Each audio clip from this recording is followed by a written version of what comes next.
Mawapres bagi aku extraordinary. Tanggung jawab. Aku bisa nggak ya? Pikirkan dari sekarang, set deadline. let it flow aja.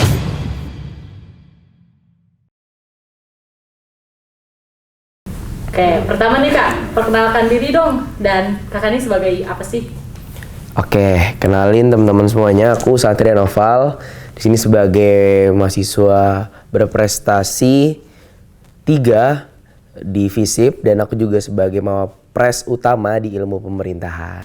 Perkenalkan semuanya, nama aku Fadia Horunisa, biasa dipanggil Fadia. Aku Sosiologi angkatan 2020. Di sini aku datang sebagai delegasi Mawapres tahun 2022 dari Sosiologi. Halo semuanya, perkenalkan aku Tiffany Pamela Anggraini dari Prodi Hubungan Internasional angkatan tahun 2020. Di sini aku sebagai mahasiswa berprestasi utama dari Prodi HI dan juga runner up dalam FISIP Outstanding Forum 2022 tahun ini. Halo teman-teman, perkenalkan aku Aisyah Nur Azila. Di keseharian aku biasa dipanggil Ai dan aku merupakan mahasiswa berprestasi dari program studi Psikologi tahun 2022. Hai semuanya, kenalin aku Rachel Priscilla Wulan Purnomo selaku mahasiswa berprestasi utama dari FISIP Universitas Brawijaya tahun 2022. Salam kenal semuanya. Tapi orang-orang biasa manggil aku Acel sih, jadi santai aja ya.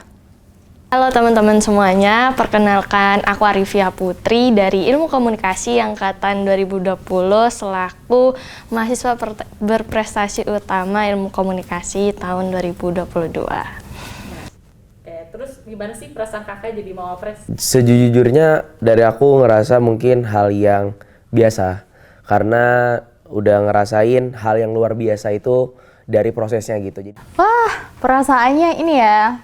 Yang pastinya campur aduk sih ya. Yang pertama pasti senang banget bisa ngebanggain orang tua, kemudian bisa menunjukkan kalau misalnya aku tuh punya semangat yang tinggi buat berprestasi. Alhamdulillah, syukur sebuah kebahagiaan dan sebuah pencapaian. Seneng banget bisa jadi representasi dari Ilmu Komunikasi. Seneng banget ya, kalau bisa juga banget nih pakai U, soalnya itu merupakan salah satu pencapaian yang cukup besar dalam hidup aku selama jadi mahasiswa di UB juga.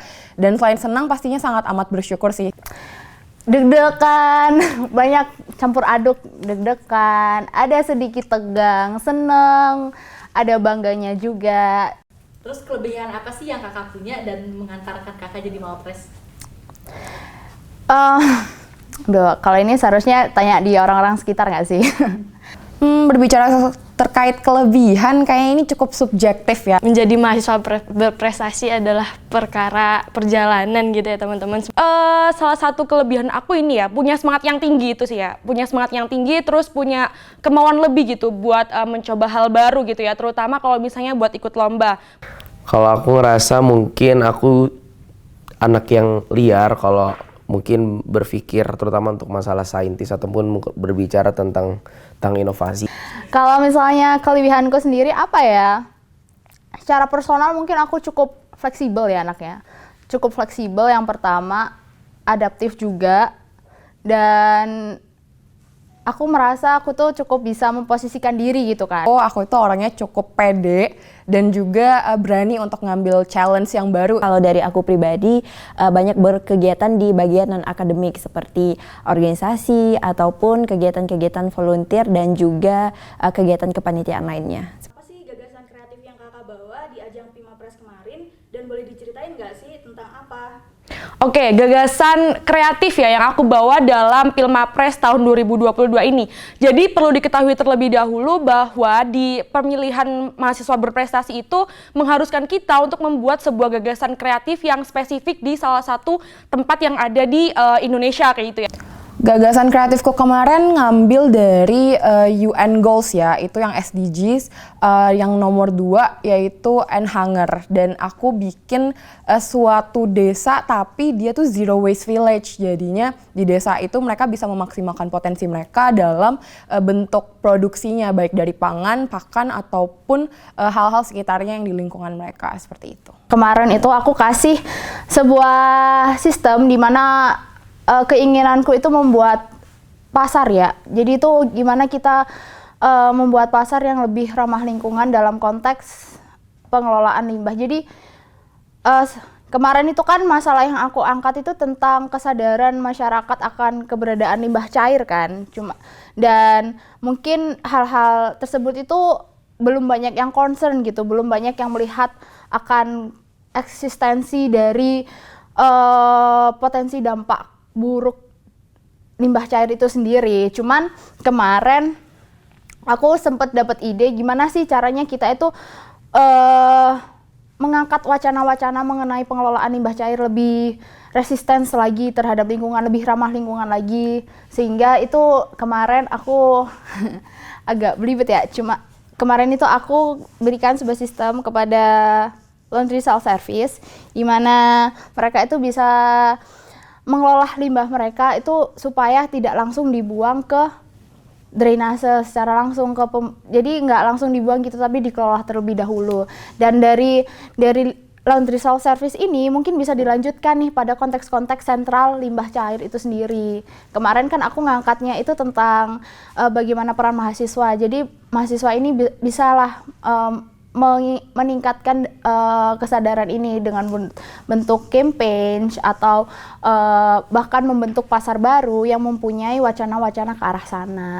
Gitu aja sih sebenarnya. Kemarin saat Pilmapres aku kebetulan membuat sebuah program pengabdian masyarakat di salah satu desa di Batu gitu ya. Jadi di Malang sendiri untuk meningkatkan penghasilan mereka dalam mewujudkan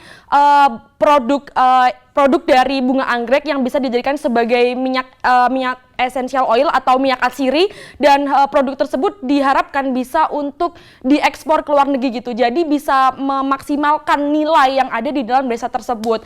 Nah, itu dia poin dari Pilmapres dari tahun ini. Jadi bukan hanya kita doang yang berprestasi dari diri sendiri, tapi kita juga dituntut untuk bisa membuat sebuah gagasan kreatif yang bermanfaat positif bagi pihak lain atau orang lain di sekitar kita.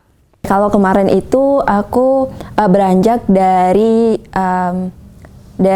tujuan pembangunan berkelanjutan poin nomor 5 itu kan terkait gender equality. Nah, di situ aku mencoba untuk membuat sebuah program psikoedukasi yang mana tujuan dari kita adalah sebagai bentuk intervensi dalam menekan angka kekerasan seksual berbasis gender khususnya kepada perempuan seperti itu. Untuk gagasan kreatifnya kemarin aku ambil dari sentuhan komunikasi pemasaran tapi pakai augmented reality teknologinya. Jadi ini berangkat dari keresahan terkait selama ini tuh kita kalau ngelihat online marketplace produknya itu cuman bisa dilihat 2 dimensi gitu. Nah, di risetku atau gagasan tertulis kemarin, aku pakai augmented reality yang bisa ngelihat produk itu bisa dari berbagai sudut, bisa diputar 360 derajat dan sebagainya.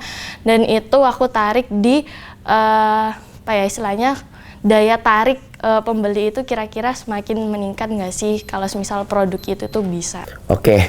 Aku udah ngomong tadi ada Diksi Ngajomi, jadi itu adalah akronim dari Ngalam Jago Milih, dan itu spesifik inovasiku di dalam tataran smart politics. Jadi inovasi itu berbicara tentang gimana caranya satu fitur yang aku hadirkan itu bisa mengakomodir beberapa hal-hal untuk masalah demokrasi, terutama dalam konteks pemilu.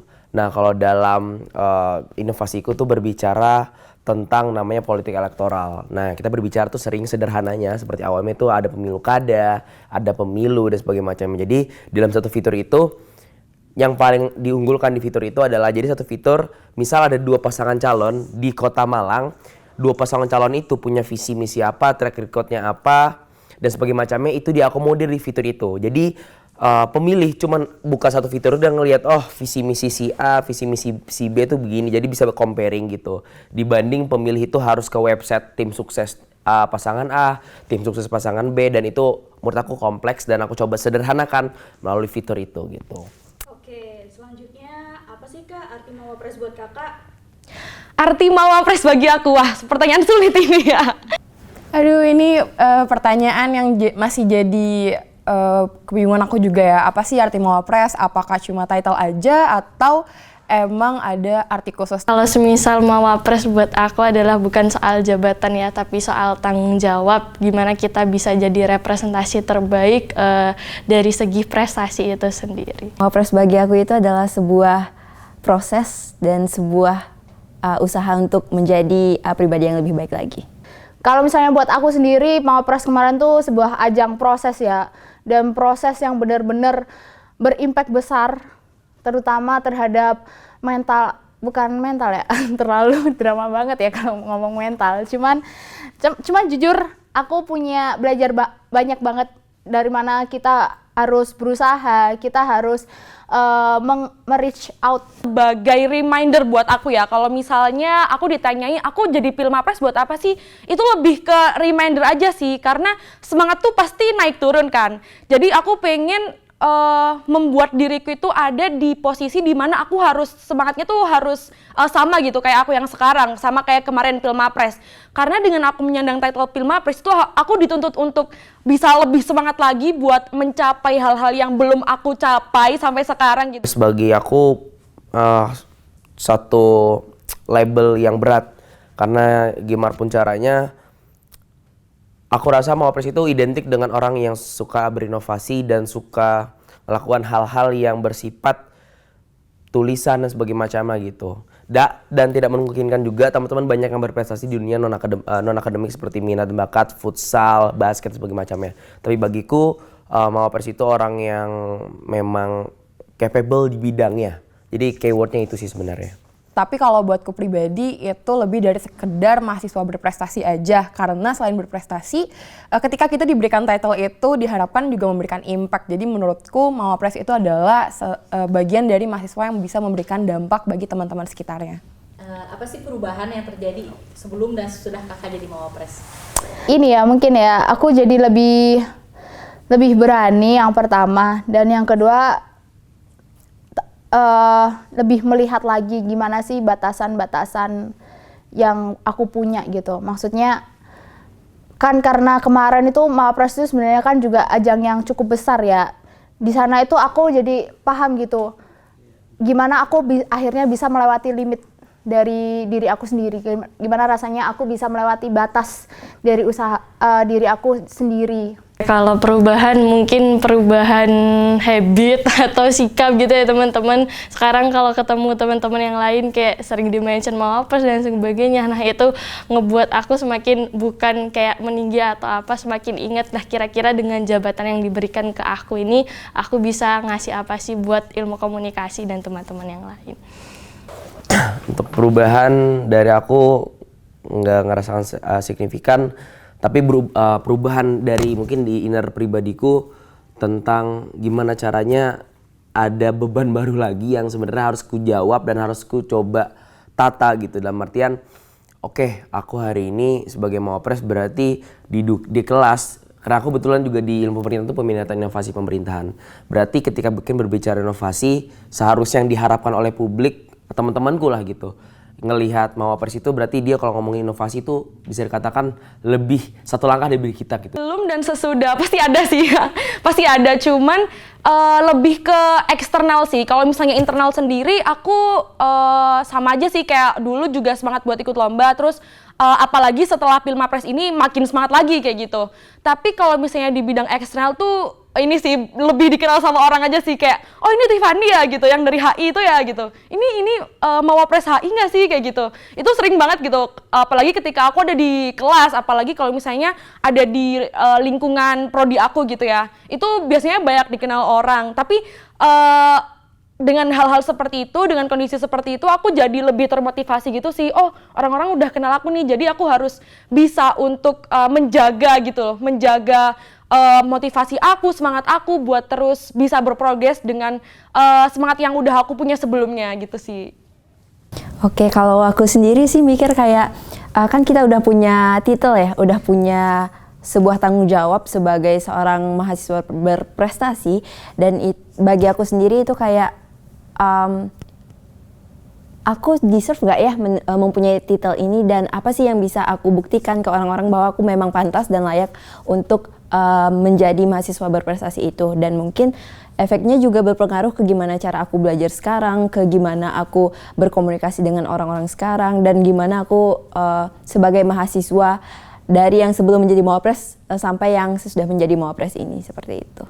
perubahan yang signifikan yang aku rasain adalah aku bisa mengenal diriku lebih lagi gitu. Mulai dari goals apa yang bisa aku raih dan juga kompetensi apa aja sih yang ternyata bisa dan mampu gitu. Jadi bagian dari Mawapres ini juga menjadi hal baru untuk aku untuk membuka hal-hal lain yang belum pernah aku ketahui sebelumnya. Kalau anak mahasiswa tuh bilang, lu mau lulus tepat waktu atau di waktu yang tepat gitu? Tentukan keinginan kalian sekarang. Itu kita nggak boleh mengkhianati proses itu sendiri. Tetap coba hal-hal baru selama kalian masih kuliah. Terus memaksimalkan potensi kalian baik dari perlombaan ataupun dari hal-hal sederhana. Mantap.